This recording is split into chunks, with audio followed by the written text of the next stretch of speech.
Porsche's buttocks is that all about?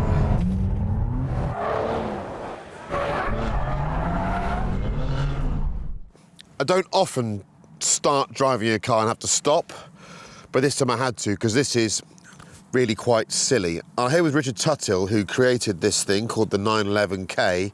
We've started with a basic 911, what they call a long bonnet car, and the aim was to create the lightest 911 possible, or was it the 11,000 RPM that you needed first? 11 or lightness? You know me well enough, there wasn't a whole load of thought went into this. Okay. But I've never ridden a motorbike on the road, and I thought that might be a thing to experience. So we could look at it as a four-wheeled motorbike. Okay, that's a good start. I've had a few experiences where you get out of a car and you don't know why it's special. Yeah. And then you weigh it, and it makes a huge difference. It's the number one thing. Carbon panels, carbon rear bulkhead, titanium cage. If it was steel and we thought we could get away with it in carbon, that's what we did. If it was something mechanical, then we went for titanium. Is there carbon in the structure, in the shell? No, it's a base 1972 chassis. So the floor pan is all steel? Yeah. Okay. Pretty complete, actually. I'm going to point at stuff now, and I'm going to say carbon, fancy material, or steel. Good game. Carbon. Carbon. Really? Carbon. You're joking me. Door. Carbon. Roof. Carbon. You're joking. No, still Right, not joking. okay. Rear wing. Carbon. Wheel. Carbon. Brake disc. Carbon. Boot lid. Carbon. So give me a weight. 846 kilos sitting here before you get in it, ready to drive. Okay, so that's what we call a wet weight. So it's ready to go, 846. The thing with all this carbon is I don't actually like carbon. I don't like the look of it. Yeah. So the wheels, for example, painted. So this should be something you can park in the street and everyone walk past it and think, well, that's a lovely early 911. That's the thing. So the interior, the seat, is that super lightweight? Yeah, that's our own seat made for this car. I think it's about 8 kilos, 7 or 8 kilos. Steering wheel looks fancy. Yeah, that's inspired by an RSR, 2.8 RSR steering wheel. So we reduced the diameter because they're quite big, and then we made it out of flax carbon. And I think that's a rather lovely finish, which is why you can see it. That looks a bit like 80s Kevlar to me. Okay, the engine then. 11,000 RPM. I've been doing this a while. I've not driven a road car engine that revs to 11 before. And I've just had a very brief squirt up the road in it, and I thought it was a bit scary. How big? 3.1 litres. Seems quite a lot. I thought you'd go for 2.5 or something. Why 3.1? Well, there was a worry that we wouldn't get enough torque. And as you've seen, actually... It's got loads of torque. We've got loads of torque. We've actually over-delivered on torque. Slightly under-delivered on our peak power, but one thing I don't think you need in this car is any more power. So we think about 350 horsepower? Yeah. So 350, 846 kilograms. That's good mass, isn't it? So together. 4 valves per head. Yep. And it's Twin overhead camshaft. Twin overhead camshaft. Yep. And it's still air cooled. Completely air cooled. No water apart from the washer bottle in this car. And when I first drove it, it got to 6.5, 7. And I thought, well, that's good. That's enough. Then you try a bit harder and it goes to 9. And you think, well, it's just going to blow up. Then you get to 10 and it's still pulling, and you think, well, OK, that's now stupid. It's just, you're taking everything to a place it hasn't been before, aren't you? Yeah, but I think I still come back to the fact that you can, in 6th gear, the gearbox we haven't mentioned, Yep. In 6th gear you can cruise at 2,000 RPM. Yeah, you can. OK, tell me about the gearbox. I reckon this is the lightest weight 6-speed Porsche gearbox ever. It is based on a 1972 magnesium case. And yeah, first of all, I took reverse out. Yeah. And I created a 6-speed box. Yeah. And then I thought, OK, this is going to be a problem. We need to go backwards. And we found a way to squeeze in a small reverse. So, you make sure you're in neutral, and you pull this lever up here that's got R for Richard on it, and then when you're finished, you put it down again, and then you go and get first gear. It works so well. It's a really, really cool solution. And that, for those that are interested, is the old heater lever.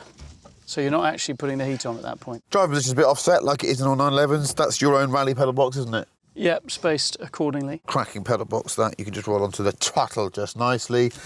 Yeah, nice. Lovely. We've covered up the speedometer because it's not finished yet. You'll understand why later in the film. Obviously. It's ostensibly a road car, isn't it? It's to enjoy on the road, but still be really good fun on the track. Fair enough? Yes, absolutely fair enough. It's to be driven. It's to be driven hard, and it's to be driven on, in English terms, A and B roads. It's between 40 miles an hour and 80. I'm not sure there's anything better out there, actually. Okay, I better go and find out, because I did actually pat myself first time round. So if you don't mind, I'm going to go for driving it now. What's it like on the road? Not like many things I've driven. It's an overall assault on every sense, on every muscle. It's a workout. When something drives like this, we normally call it an animal. This isn't an animal, this is an extraterrestrial psychopath of a car. 11,000 RPM, the noise just fills your body up. It almost doesn't drive like a 911, because I've never driven one that requires so much attention. What have they made here? You have to recalibrate what your head's doing, because it is very fast, but it's more of a sensory overload. When you concentrate on the speed at which you're covering ground, it's not quite as fast as you think it is, but moving around so much. It's more like managing a superbike, because it revs so high, it's got quite closely stacked intermediate gear ratios. But the engine is just... Oh, what have they done here? The car is so light. 846 kilograms as you get into it. That's with fuel. But think about it, 846 kilograms. I mean, there are, I think, 911s that weigh twice as much as that. New 911s. Engine 3.1 litres, about 350 horsepower. Do the maths. Everything's carbon fibre. It feels agile and light. And being an old 911, everything's feeding information back to me. But you know what? It's almost giving me too much information. Rides beautifully, those big chunky sidewalls, it's beautifully damped. A lot of people will be saying, what's it like compared to a Singer? I know they look vaguely similar, being old 911 shapes, but they're totally different. This is just a car that wants to punch you in the face. Brakes are strong, take a push, no resistance to the steering, so you're using your arms a lot. Gore blimey. I often, when I get into a car, want to understand why someone made it. What emotions powered those decisions? And with this, I just honestly think someone just thought, why not? No one's done it before. But you are hanging on. This is pure driving. Just me at 11,000 RPM. What would Ferry Porsche, the man that drew the first 911, probably the late 50s, early 60s, first car was shown to us in 63. What did that rev to? 6.5? What would he say if he saw a car that was the same shape, really, ostensibly, as the one he first drew, that revved to 11,000 RPM? He'd say, "Mein Gott in Himmel." Fantastic. You've seen that ultimately it is a road car. This is a car to go out on the road to blow the cobwebs out. You won't just blow the cobwebs out, you'll blow out part of your DNA and maybe half your personality as well. But that's for you to decide. But we do need to go to a circuit and really get up it, don't we? Find out what it's like when it starts to move around. Because that's not to be done here. Dearie me.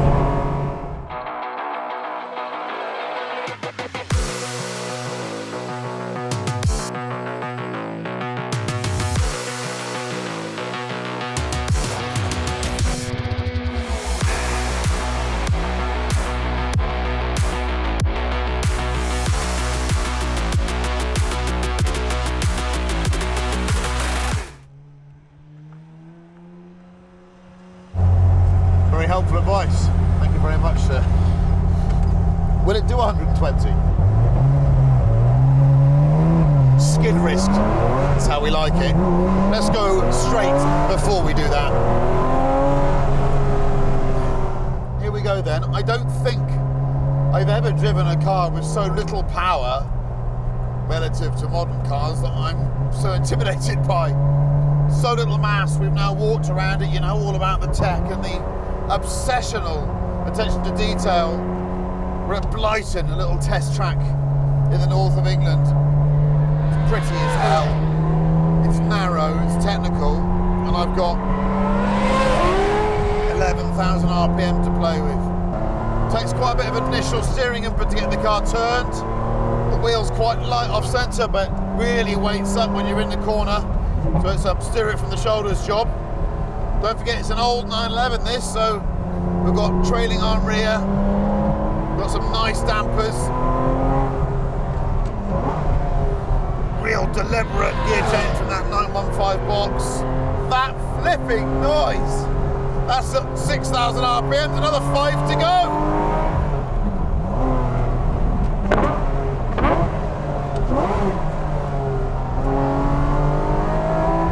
Does stop well. He's got to really commit to the pedal. What a car! He says it's not a track car, but it likes the circuit.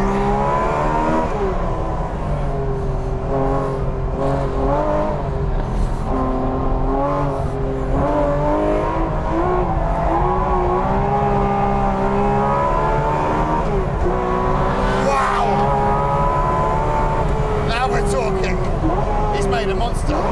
He's made an absolute loon of a car.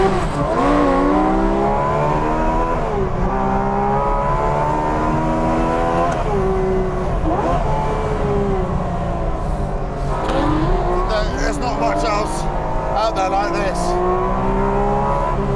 So much information because all the control surfaces are wiggling away, it's rolling. My head is being lobbed about.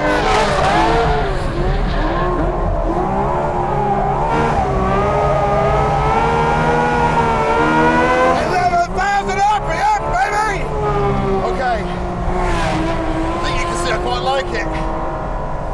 So work out, arms are pumping, head's pumping, adrenaline. Once again, you can't buy this stuff in any other format. It's just proves that driving, when you have to commit like that, is just a drug. Absolute quality British German lunacy. They set out to create something to rev to 11, then take the weight out and give you a driving experience that just acts as a punch to your senses. They've knocked it out of the park. I know he's my mate and I would say it, but me, Richard, you've excelled yourself here.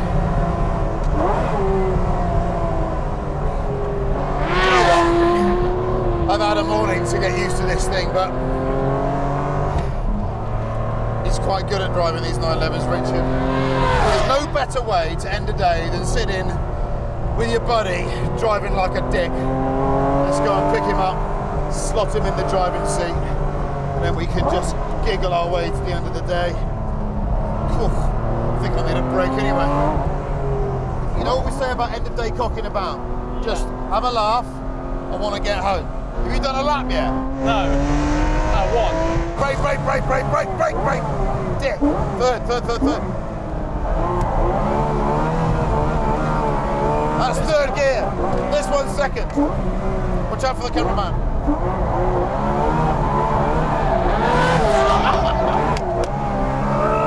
What a thing. It's good. Yeah, all right, you can drive a bit. You may be an absolute bell end, but you can drive a bit. It's fun, isn't it? What a thing you've made. Have you seen this? Oh, yeah. Hydraulic handbrake.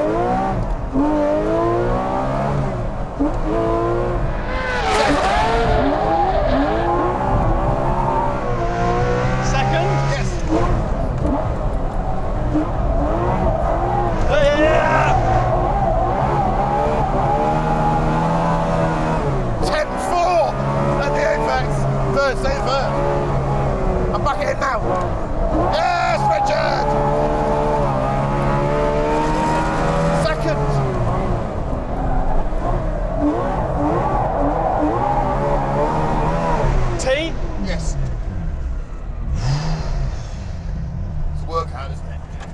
that's great. Wow.